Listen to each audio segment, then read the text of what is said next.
Have you also received one of these?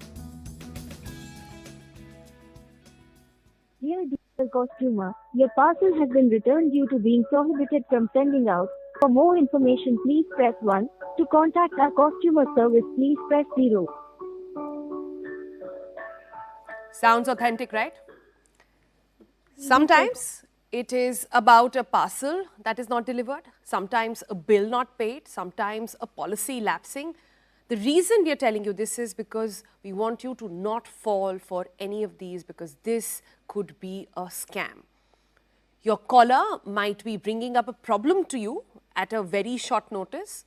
Then once you're perturbed, they make it sound very, very urgent. If you don't pay now, your connection will be disconnected. If your parcel will be sent back, etc., etc. And then they take you through a detailed step-by-step analysis on how you should make a small fee, and that should rectify the error. Now, the details will make you feel like it's all authentic. Calls like these sound authentic as well, but soon enough, you will be debited by a huge amount of money. This, friends, is the latest scam that is doing the rounds, making you pay for smaller amounts, for bill payments, for parcel collection, just address change sometimes, but leading to a major scam. Anvit Srivastava, our principal correspondent and also tracking crime here at CNN News 18, dug up a lot of data on how often these cases happen and what are the innovative ways in which these scams are out on the run. Take a look. Have you recently received any OTP, or your loved one has received a phone call from law enforcement or from banking officials or people impersonating as these officials? It is much likely that you have been a victim of a cyber fraud. The cases of cyber fraud from 2022 to 2023 increased by 60.9%. And these cases were mostly of the OTP receiving or from pesky calls that sweep away all your money from your bank accounts by infiltrating into your personal information. What the government guidelines and the law enforcement say, that these OTPs, once provided to these dubious calls and people impersonating as law enforcement officials, provide them an entry into your personal information and into your bank accounts, making it easy for them to sweep away all your hard-earned money. Also, these are not uneducated or people who are not tech savvy who are mostly the victim of cyber fraud. In ample cases, there have been examples where lawyers, educated people like professors, bureaucrats, politicians, even police officials and journalists have often been victims of cyber frauds. But what to do when such a cyber fraudster approaches you, or you receive any such pesky calls or a message providing you asking you to provide OTP for any further transactions in your bank details? There are certain measures that you can opt for that will prevent you from becoming a target to these scamsters. One, keep a regular check to your online transaction and to your bank statement, just to make sure that there's no fraudsters or fraudulent transaction that reflect into your bank account. Secondly, make sure that there is a two-way authentication method that you use to enter your bank transaction details, and always make sure that there's multiple layers to accessing your bank account. These can be biometric, this can be, you can set a PIN, or you can also use other factors or methods that are available in banking apps or online websites. Other than that, make sure that whenever you opt for any such banking transactions, then you have to always check your bank with your banking manager, with your personal banking manager, and never share an OTP. Whenever you receive a message to share any such OTP, always contact your bank official. Other than these, when you have already fallen as a victim of such a crime, there are certain measures that you need to immediately take to make sure that your money, if it has gone, that can also return. In many cases, we have seen that money has also came back, or the transaction was stopped in midway by the law enforcement. People have gotten their money back. So in those cases, first of all, you need to report the crime immediately on 1930, which is a National Cyber Crime Reporting Portal. 1930 is an MHA helpline number, Ministry of Home Affairs, and you immediately have to report crime on 1930. Other than that, if you're not able to report that, immediately contact your local police station. Local police will help you register a case, and then that case is transferred to cyber portals or cyber helplines or the cyber police stations in your district. Other than that, also immediately, if any transaction, in fraudulent transaction has taken place, immediately respond and inform your bank officials. In many cases where the amount is less, or there are certain level of amounts with different banks, and if the amount is below that, the banks are liable to return that money. But also there are certain factors in it, whether or not you were at fault, or you provided the OTP, or was it a transaction that was done from the other side. In those cases, banks also help you voluntarily and with the police to get your money back. So these are certain things that you can do to, first of all, to prevent the fraud from happening, or once you are the victim, to make sure that your money is safe and to increase the chances of getting back that money that you have already lost. There have been multiple such cases recently. Always remember that there are provisions in the law to prevent you from such cases from happening, from such incidents from happening. IT Act of the year 2000, criminalizes any such offence and any such act of fraudulent transaction, and provides with certain provisions that help you take legal action. Other than that, in many such cases of cybercrime, IPC sections are there. Depending upon different crimes, if it is a theft, then 379 can be slapped against the fraudsters. Right. So having understood that, the larger context over here, what you need to do, please take note of it. All of us need to empower ourselves with that information. But how some of these very innovative frauds take place is quite peculiar. Let's speak to a person who faces firsthand. Renu Adhikari is a former teacher at Ramjas School. One phone call, one OTP led her to lose 96,000 straight. This is how it went for her. You want me to remember that harrowing experience which I had almost 2 years ago. What had happened was that I got a message on my mobile, and the message was that your electricity connection will be disconnected tomorrow in case you don't make the payment. I remotely remembered that I had made the payment, but still, there is always an anxiety. Okay, my connection will be disconnected tomorrow. So I started looking into my messages, etc., and my bill payment, and immediately I got a call. And that call said, ma'am, I'm speaking from DACS, and will you please make a payment of 10 rupees? So I was wondering that how come 10 rupees will make a difference, because the amount is generally, in thousands. He said, I'll help you in doing it. So I said, fine. So I said, I'll make the payment by debit card. So he said, no, ma'am, you can't make the payment by debit card. So I thought it's fine, like it's just a matter of 10 rupees. So he said, you make it by credit card. So I made it by credit card. So then he said, ma'am, okay, now you send me the OTP, etc. I sent the OTP. And all of a sudden I found, that from my account, 96,000 rupees, credit card, against the credit card, it has been taken out. I didn't know, I was aghast. I immediately rushed to the bank to which, this credit card was associated with. And there was also no help I was given. And then I went to the police station. Police station people also said that we can file your complaint, but we'll not be able to do anything. And I was more concerned about what am I going to do? My 96,000 rupees have gone, and I'm not responsible in any way. What mistake did I make? And then I remembered, that I had a student, and I thought, let me just get across to him. And he's the head of the cyber crimes, they deal with the cyber crimes. And then he helped me out, and eventually with his effort, I was able to come out of it. So it was a very harrowing experience. So that was Renu, and many of you watching right now might relate to what she's saying. Typical to the nature of these frauds, we often don't know how to report them. Banks leave you on long hold. It's not always easy to deal with cops either. And people don't know where to go. That's the place where cyber experts actually come in.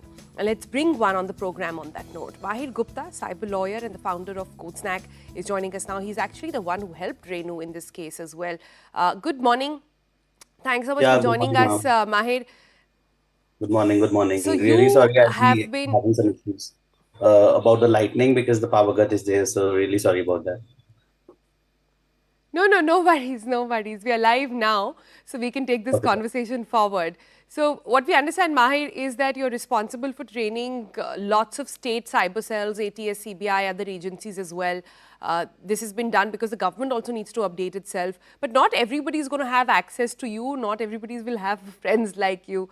So, in cases like these, when the person first feels that they've been defrauded, what should be the first port of call? We understand there is a number. But again, it is not widely spread and people might not know. So I'll just like to like push here, like the government of India right now has built a nationwide facility which is called I4C, that is Indian Cybercrime Coordination Center, and the number we are talking about 1930 directly belongs to them. And as cybercrime has a total different jurisdiction altogether, so I would always promote, and I what I did in Renu ma'am's case was also like I filed the complaint to cybercrime.gov.in and also asked her to file a complaint on 1930. Okay. Most of the times, these numbers are like basically busy because of the bandwidth, because we are getting a lot of cases daily. Like the numbers are reaching out in lakhs. And we suggest that you just go to the website of Government of India, that is cybercrime.gov.in, and lodge the complaint there. Because once you lodge the complaint there, your transaction ID gets recorded into a system where all these fraudulent accounts starts getting freeze. So basically, whatever money they have duped you of starts to get freeze until and unless you just file the complaint there. So basically, what you need to do is first file the complaint and then go to your bank. So banks will basically then let you know, keep you informed how to basically get this money back. And then you need to get in touch with a good lawyer who will file a court application where if any amount has been freezed for your due money, you can like basically file an application to the court and get that amount basically back to your original account. So that is the best procedure right now available.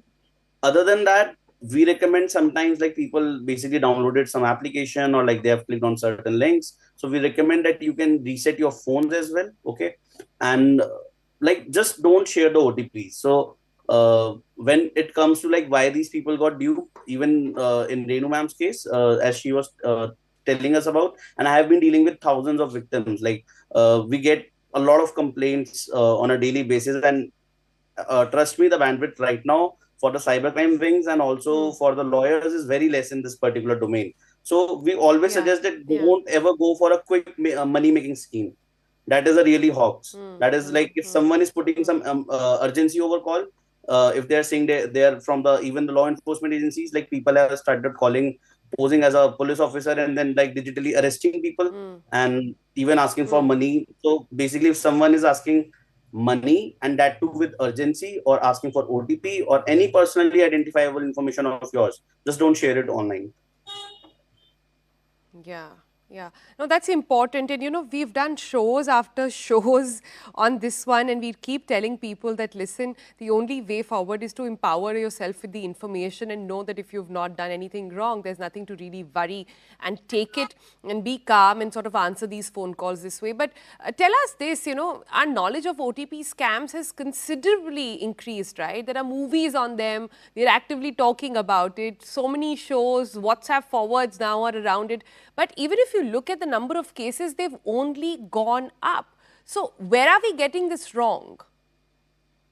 So majorly this is all a mind game. Okay, so even in the Indian Penal Code, there is a section which is very common with people. You might have heard about 420. So if you'll go and read the section 420 sub clause B, there is a word called inducement. Okay, so someone is trying to induce you regularly. Okay, trying to play with your brain so that you give them the desired information or the output they are seeking right now. So these criminals are kind of trapping you into your own either I would say a psychological effect of urgency or FOMO, or fear of missing out some great deal or something.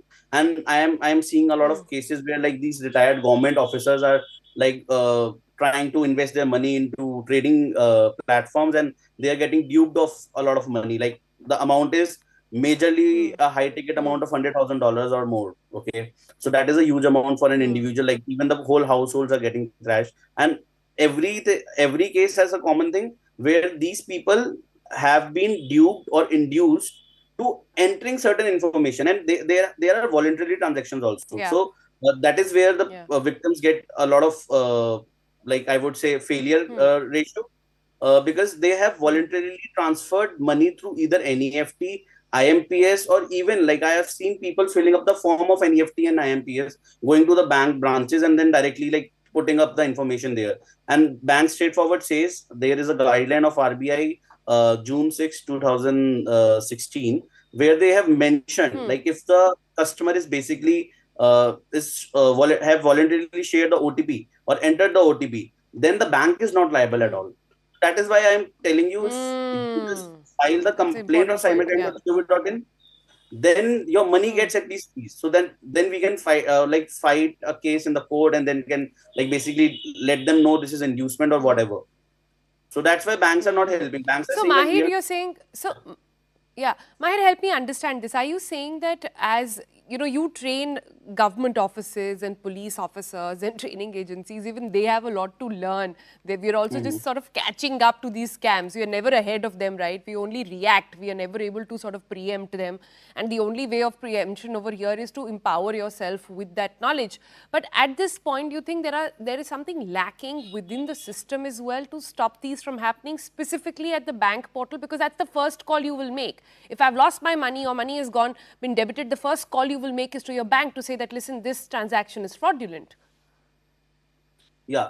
So basically, see, coming back to the point, government is already like putting a lot of effort to like basically build the capacity and seeing the population of India and the kind of transactions we are seeing, because we are one of the very first countries who have introduced such a swift transaction mode, like UPI, like the methodology we are right now using. You just basically just enter an amount, enter a PIN, and the transaction is validated. So that is to facilitate the technology and take the transactions ahead.